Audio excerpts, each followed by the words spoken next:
6:47 a.m., August 1, 1943. Benghazi Airfield, Libya. The desert night is peeling away in reluctant layers of violet and rust. The eastern sky is only just beginning to bleach, but the heat is already a living thing, pressing down on the steel plank runway like a hot iron. The temperature has not dropped below 85 degrees all night. Now, an hour before the sun even clears the horizon, it is pushing 90 and climbing fast. The air smells of kerosene, hot sand, and the faint, unmistakable metallic tang of fear that no amount of coffee or cigarettes can quite mask. 178 consolidated B-24 Liberators sit nose to tail along the pierced steel planking, their 4 Pratt & Whitney engines idling in a rolling, overlapping thunder that vibrates in the chest and rattles loose teeth. From a distance they look like a herd of gray whales run aground in the desert, bellies low, wings drooping under the weight of full bomb loads and overload fuel tanks. Up close they are scarred veterans, bullet holes patched with aluminum plates, paint scorched by a dozen North African suns, squadron insignia and mission tallies chalked on noses in hurried white paint. Each bomber carries 10 men and enough high explosive to level a city block. Each bomber also carries the knowledge that half of them will not come home. At the very head of the 93rd Bomb Group's line sits aircraft 42 to 40,994, call sign Hell's Wench. She is a B-24 D-65CO, delivered new from the San Diego factory only 7 months earlier, but she already looks 10 years older. The olive drab paint has gone chalky gray. The national insignia have been overpainted with fresh white stars to meet the latest theater directive. Beneath the cockpit windows, in flowing white script that someone painted with a loving hand, are the words Hell's Wench. Below that, the nose art, a red-headed she-devil in black fishnet stockings and a red corset, straddling a 1,000-pound bomb like it's a rodeo bull, one hand waving a pitchfork, the other blowing a kiss. The ground crews swear the artwork is good luck. The crews who fly her swear she brings them home no matter how badly she's shot up. They are about to test both theories to destruction. A knot of men clusters around the left ladder. The ground chief, Master Sergeant Tony Costello from Brooklyn, stands with his hands on his hips, chewing an unlit cigar and watching the cockpit hatch the way a father watches a son leave for war. Costello has been with the 93rd since they left Florida in '42. He knows every rivet in Hell's Wench, has changed her engines twice, patched her skin more times than he can count. He does not like what he is seeing this morning. 2 officers climb the ladder. The first is Lieutenant Colonel Addison Earl Baker, 36 years old, commanding officer of the 93rd Ted's Timberwolves Bomb Group, Heavy. Baker is tall, 6'2", maybe 6'3", with the kind of shoulders that make a flight jacket look painted on.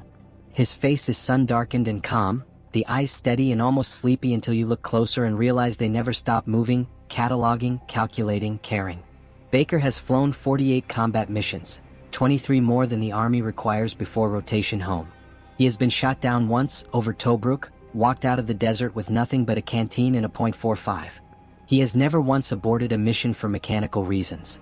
Men follow him the way iron filings follow a magnet, not because he shouts, he almost never raises his voice, but because when Addison Baker says, "Follow me," you know he will be the first one through the door. The second man is Major John Lewis Jerstad, 25, from Medford, Oregon. Jerstad is everything Baker is not. Blonde where Baker is dark, quick to grin where Baker is slow to smile, lean and movie star handsome in a way that makes WAFs blush at the officers' club. 3 weeks ago he completed Mission 25, his official ticket home. Orders were cut, bags packed, a training billet waiting at Goen Field, Idaho, where he would teach baby-faced cadets how to fly the big bombers without killing themselves. Instead, on the morning the orders arrived, Jerstad walked into Baker's office, a corrugated tin hut that smelled of coffee and mildew, closed the door and said, "Colonel, you're short experienced co-pilots for this ployeshty thing. I know the plan inside out. Let me fly right seat with you." Baker studied him for a long moment, then simply nodded and said, "Welcome aboard, John." They shake hands on the hot tarmac one last time, pilot and co-pilot, commander and volunteer, then disappear into the belly of the beast. Behind them, 8 more men follow up the ladder, each pausing to slap the fuselage twice for luck the way ballplayers touch the ivy at Wrigley Field. Navigator, First Lieutenant Harold Sweetman, 24, Kansas City, Missouri. Quiet, precise, the kind of man who can fold a map one-handed and never lose his place. He carries a briefcase full of charts annotated in red grease pencil, every checkpoint, every river bend, every timing hack memorized. Bombardier, First Lieutenant John McCormick, 23, Southside Chicago. Former Golden Gloves welterweight, still moves like he's dodging punches. He has dropped bombs on Tobruk, Benghazi, Naples, and once, on a dare, put a 500-pounder through the smokestack of a Sicilian power plant from 200 feet. Flight engineer, Technical Sergeant James A. Merritt, 26, from a Dust Bowl farm outside Altus, Oklahoma. Grease under his fingernails since he was 12. Knows the B-24's Pratt and Whitney are 1830s the way a pianist knows keys. Carries a small Bible in his shirt pocket and a .45 on his hip. Radio operator, Technical Sergeant Cecil R. Fight 22, San Antonio, Texas. Baby-faced, calls everybody sir, even when he's joking. Speaks fluent Morse and passable Arabic learned from Bedouin kids around the airfield. Top turret gunner / flight engineer assistant. Staff Sergeant Roy Lee Reed, 21, Shreveport, Louisiana. Red-haired, freckled, laughs at everything. Can strip and reassemble a twin .50 caliber turret blindfolded. Ball turret gunner, Staff Sergeant Joseph M. Lamotte, 23, Fall River, Massachusetts. Smallest man on the crew, 5'6", 130 pounds soaking wet, which is why he gets the ball. Hates heights, loves jazz, carries a battered clarinet he plays in the mess hall when nobody's looking. Left waist gunner, Staff Sergeant John R. Martin, 24, Pittsburgh. Steelworker before the war, arms like bridge cables. Quiet, methodical, never wastes a round. Right waist gunner, Staff Sergeant William E. Rhoda, 25, Buffalo, New York. Former minor league pitcher, still throws grenades like baseballs when the mood strikes him. Tail gunner, Staff Sergeant Robert L.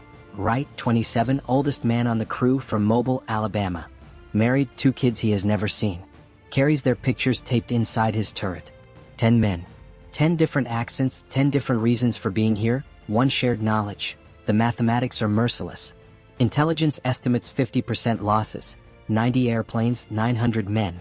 Every crewman has run the numbers in his head 100 times. Every crewman has written the letter home that starts, if you're reading this, every crewman has climbed the ladder anyway. Inside Hell's Wench the air is already stifling. The B-24 was never designed for comfort, and in the Libyan summer it becomes a greenhouse on wings. The bomb bay is packed with 8 1,000-pound delayed fuse bombs, 8 tons of high-explosive painted olive drab, their noses stenciled in yellow. Extra fuel tanks, called Tokyo tanks, have been shoehorned into the forward bomb bay and the waist, bringing total fuel load to 3,250 gallons. The airplane is overweight by more than 6,000 pounds. She will be a pig on takeoff. Baker settles into the left seat, runs his fingers across the worn throttle quadrant the way a pianist touches familiar keys. Jerstad slides into the right seat, snaps on his harness and gives the instrument panel a fond pat. "Morning, old girl," he says softly. "We're going on a hell of a date today." Below them, Sergeant Costello pulls the chocks away with a flourish, then steps back and throws Baker a crisp salute that is half military, half prayer. Baker returns it, then reaches for the starter switches. One by one the 4 engines cough, belch blue smoke and catch. The big Davis wing trembles as 14-foot propellers bite the air. Hell's Wench shudders like a dog shaking off water, then settles into the steady, authoritative roar that says she is alive and ready. Baker advances the throttles. The bomber lumbers forward, joins the slow parade of Liberators taxiing toward the active runway. In the cockpit the crew goes through the final ritual. Oxygen check, intercom check, gun turrets powered up and test fired into the sand. McCormick lies prone in the nose, running a hand over the Norden bomb sight that will guide 8 tons of destruction onto a target 1,500 miles away. Merritt stands between the seats, eyes scanning gauges the way a mother watches a sick child. Over the intercom Baker's voice is calm, almost conversational. "All right boys, this is the one we've been training for. Fly tight, keep your eyes open, and remember, nobody's getting left behind today unless he damn well wants to be. Let's go bring the pain to Mr. Hitler." A chorus of "Roger, yes sir," and one enthusiastic, "Let's burn the bastards down" from the tail gunner. At 7 o'clock exactly Hell's Wench turns onto the runway, pauses like a sprinter in the blocks, then surges forward. The overloaded bomber uses every inch of the 6,000-foot steel plank runway before staggering into the air, gear still down, props clawing for altitude. Baker holds her 10 feet off the deck until the airspeed needle kisses 140, then gently raises the nose. The gear thuds into the wells. The flaps come up. Hell's Wench climbs slowly, reluctantly, into the burning North African sky, one of 178 heavy bombers pointed toward a date with destiny over the oil fields of Romania. 10 men who know the odds are 1 in 2 that they will not see another sunrise. 10 men who have chosen to fly anyway. The target is Ploiești, Romania. 7 sprawling refinery complexes that sprawl across 30 square miles of the Wallachian Plain like the circulatory system of the entire German war machine. Astra Romana, Columbia Aquila, Standard Petrol Block, Uniria Speranta, Concordia Vega, Credital Minier, Stoa Romana. Together they crack, distill, and refine 30% of every drop of aviation spirit and diesel that keeps the Wehrmacht moving. 12 million barrels a year roll out of those towers and tanks. Enough to fuel every Panzer on the Eastern Front, every U-boat in the Atlantic, every Messerschmitt that climbs to meet the 8th Air Force over the Ruhr. Every single day those refineries stay intact, the war lasts another 24 hours. Every day they burn, the Reich bleeds. High-altitude bombing has tried and failed for 12 straight months. From 15, 20, even 25,000 feet the Norden bomb site is useless against a target this size. Bombs fall in pretty geometric patterns across acres of storage tanks and cracking towers, burst harmlessly on empty ground or skip off armored roofs like rain on tin. The Germans simply patch the holes, reroute the pipelines, and keep pumping. Intelligence photographs show the same forest of chimneys belching black smoke week after week. The only way to kill Ploiești is to come in low. Chimney height 50 to 500 feet, drop delayed fuse bombs that will punch through roofs and concrete before detonating deep inside the vitals, and then live long enough to get out before the entire complex erupts underneath you. It is the aerial equivalent of walking into a burning house with a gasoline can and a lit match and hoping you can still run when the roof caves in. The round trip from Benghazi is 2,400 statute miles, 18 hours in the air, most of it over enemy territory or hostile sea. The bombers will fly the last 700 miles at treetop level across Greece, Yugoslavia, Bulgaria, and finally Romania itself. The B-24s will be so low that prop wash will strip leaves from olive trees and scatter market stalls in mountain villages. The plan is elegant on paper and suicidal in practice. Terrain masking will hide them from most German radar, but it also turns every ridge, every river bend, every church steeple into a potential grave. The Germans know exactly what Ploiești means to them. They have turned the city and its approaches into the most heavily defended square mileage on the continent. 230 heavy 88mm flak guns and concrete emplacements. Hundreds of rapid-fire 37mm and 20mm cannon.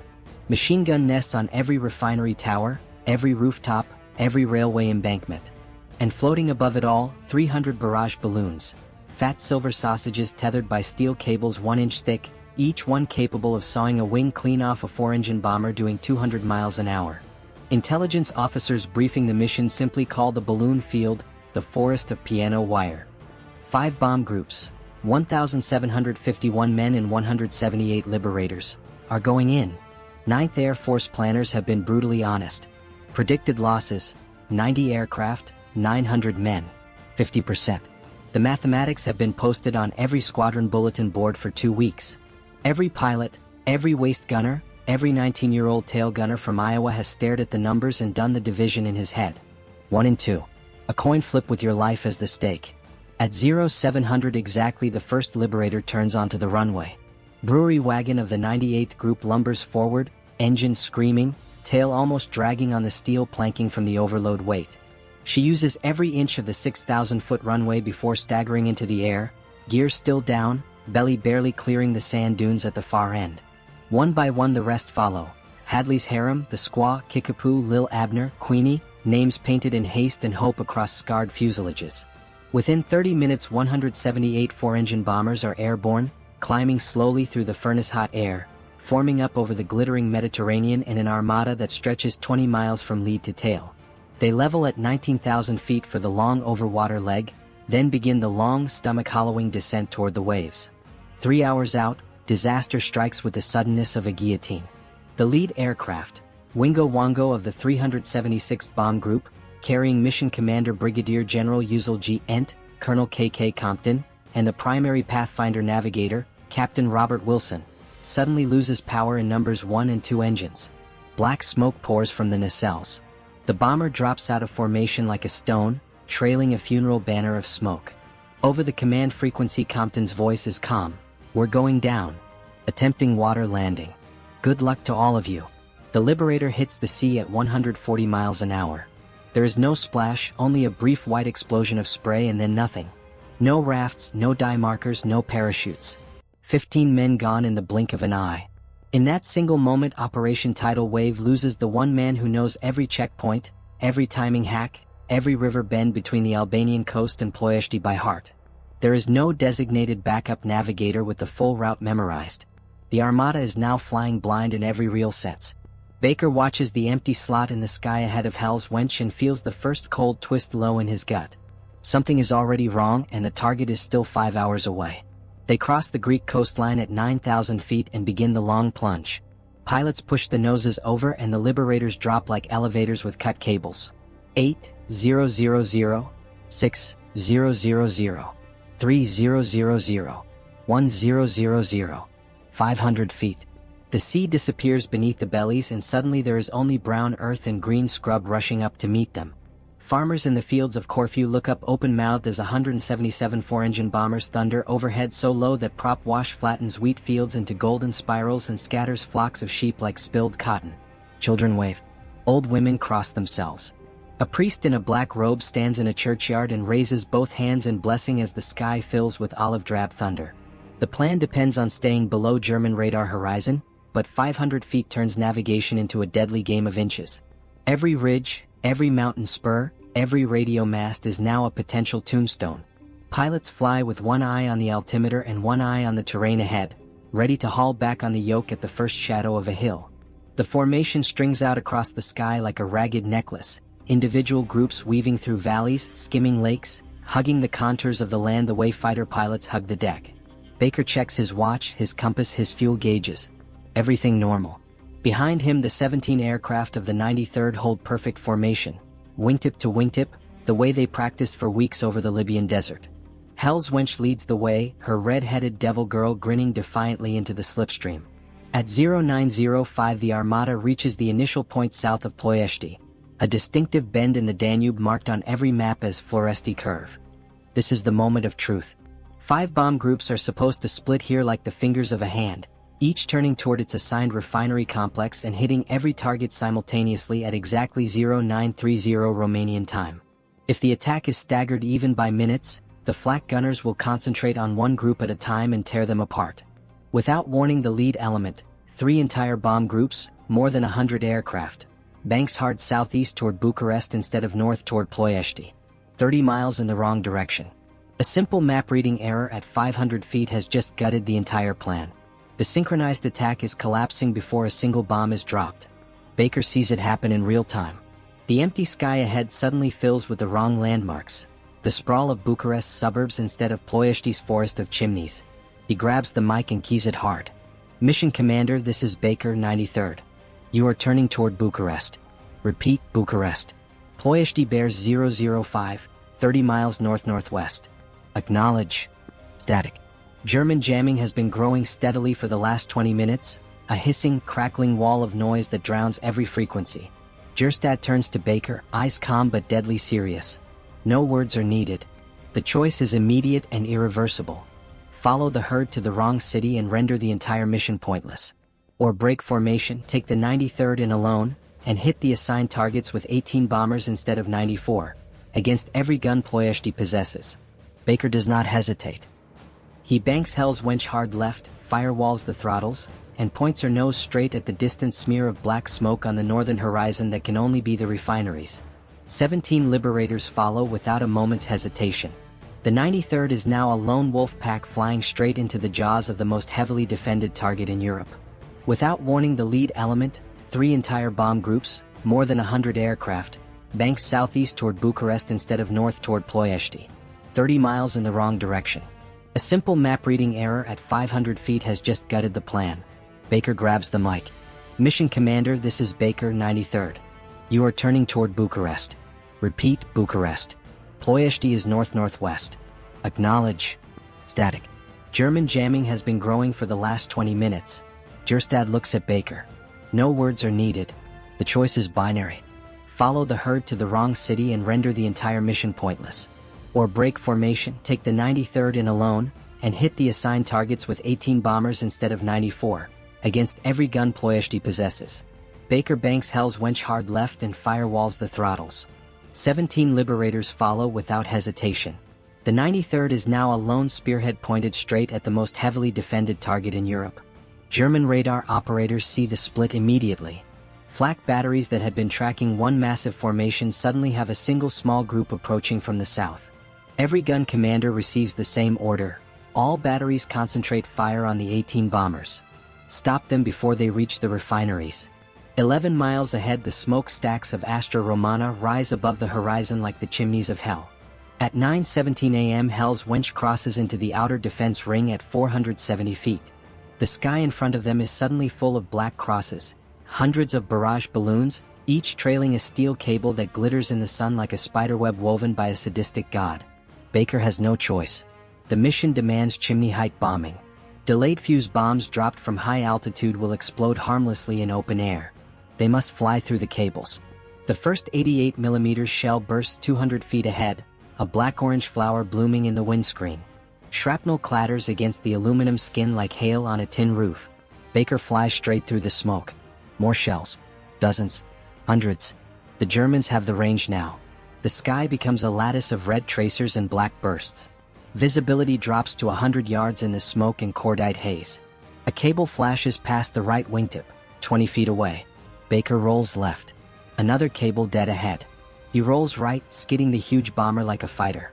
Gerstad calls them out in a calm, steady voice. Cable high left, low right, dead ahead, brake left. An 88 shell detonates directly beneath the fuselage. The explosion lifts Hell's Wench 30 feet into the air and slams her back down. Warning lights bloom across the panel like Christmas. Fuel pressure dropping in number 3. Oil temperature spiking in number 1. Hydraulic fluid spraying across the cockpit floor. 2 miles to target. Another cable, this one invisible until the last second. Baker yanks the yoke left, but the right wing clips the wire. There is a sound like a giant chainsaw. The cable saws along the leading edge, catches on the outboard engine nacelle, and suddenly a 300-pound barrage balloon is dragging alongside the wing like a sea anchor. The airplane yaws violently right. Baker fights the controls with both hands and full rudder. Then the direct hit. An 88mm shell punches through the right wing root and detonates inside the main fuel tank. Aviation gasoline sprays across red-hot engine parts. The fireball is instantaneous.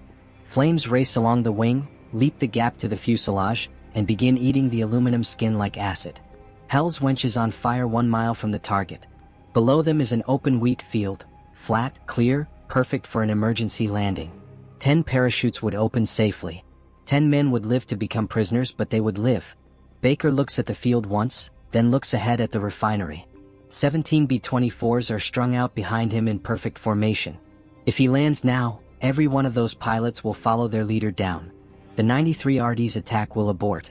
Astra Romana will survive the day. Baker keeps the nose pointed at the cracking towers. Gerstad checks the bomb panel, arms the delayed fuses, and gives Baker a single nod. They're going to finish the mission. The fire spreads with terrifying speed. Flames lick along the cockpit windows. Paint blisters and peels. The temperature inside the cabin soars past 120 degrees. Smoke pours through every vent. The crew dons oxygen masks just to breathe. 45 seconds to release. Bombardier John McCormick lies prone in the plexiglass nose, eyes pressed to the Norden sight. Through smoke and flame he watches the refinery grow until it fills the windscreen. Storage tanks, pipework, cracking towers taller than the bomber is high. He makes the final corrections and toggles the salvo release. 4,000 pounds of 500 and 1,000-pound delayed fuse bombs fall away. Hell's Wench leaps upward, suddenly light. Behind her the entire 93rd releases in perfect synchronization. 72,000 pounds of high explosive raining down on Astra Romana and Uniria refineries. Baker pulls back on the yoke, trying to climb above the coming blasts. The right wing is a solid sheet of flame now. Aluminum skin curls away in glowing strips. The ailerons are half melted. The airplane responds sluggishly, climbing at barely 100 feet per minute. 18 seconds after release, the first bombs detonate deep inside the cracking towers. The explosions are muffled at first, then catastrophic. Steel beams twist and fly apart. Secondary blasts ripple outward as ruptured pipelines ignite. A fireball rises 500 feet into the air. The shockwave hits Hell's Wench like a freight train.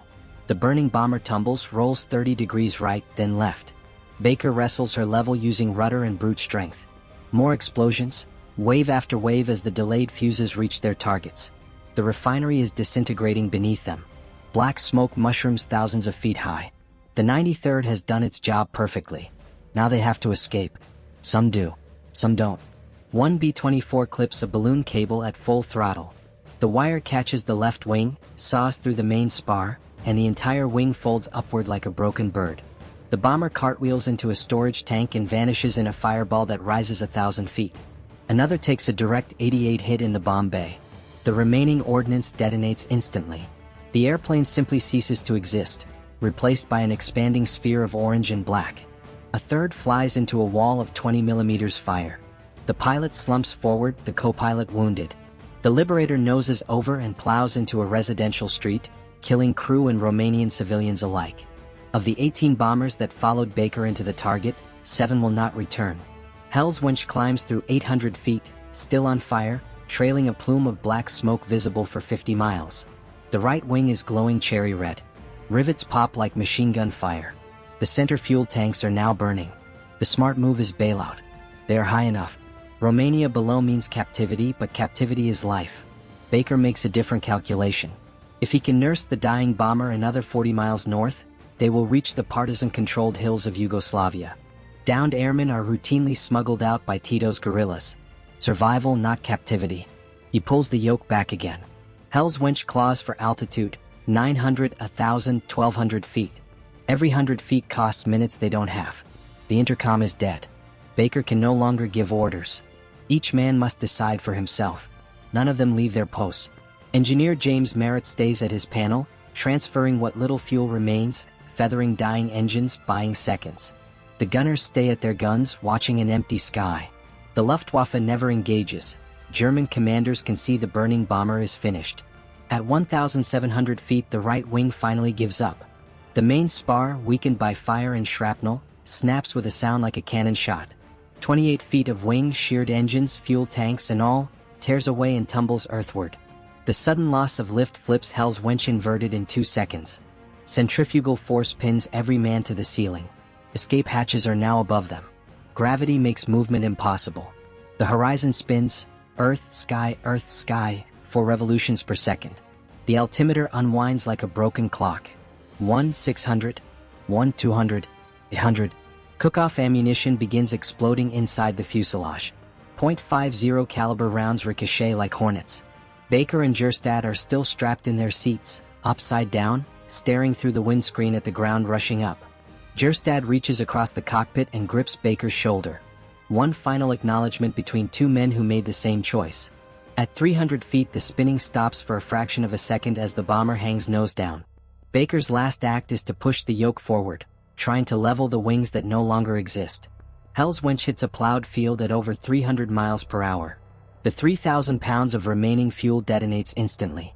The explosion carves a crater 15 feet deep and scatters fragments across half a mile. There is nothing left to bury.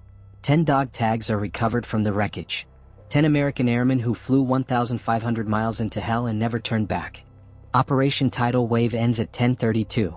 Of 178 liberators that left Benghazi, 125 limp home. 53 are gone.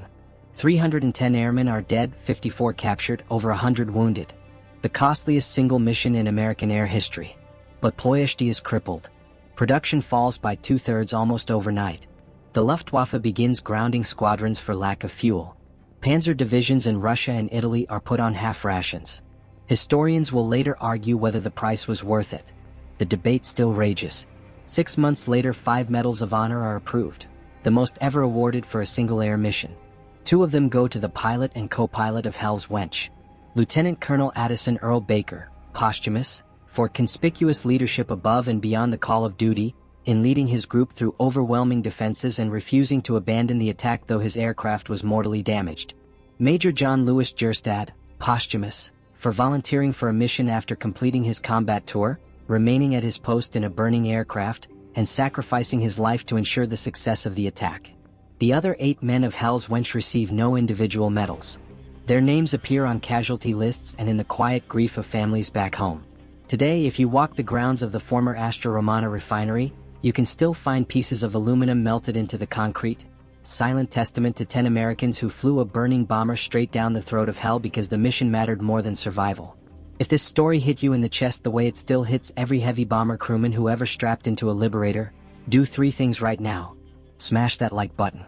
Every like tells the algorithm to show this to someone who needs to remember what real courage looks like. Subscribe and hit the bell. We dig these stories out of the dust every single week. Drop a comment. Where are you watching from, and did anyone in your family ever fly the heavy iron over Europe? Because Addison Baker, John Jerstad, and the 8 men of Hell's Wench deserve more than silence. Lock in. This is Wartime Zone. We'll see you in the next fight.